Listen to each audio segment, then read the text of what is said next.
Туган жерім миңа шул кадәр күп нәрсә бирде ки, үземнең дә яхшылыкка яхшылык белән җавап кайтарасым килде.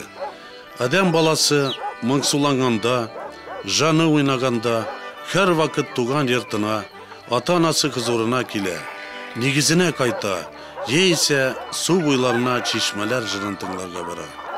Әйе, безне үз бишегендә үстергән, аннан аякка бастырган, һәм ылы юлга чыгарган туган җиребезне һәммәбезгә дә ныклап кайтырга күптән вакыт. Тамырлары шул җиргә береккәннәрнең һәр кайсы аңа ярдәм итә ала. Туган авылдагы һәр мизгел күңелдә якты хатирә булып яңара. Безнең җаннарыбыз авылда.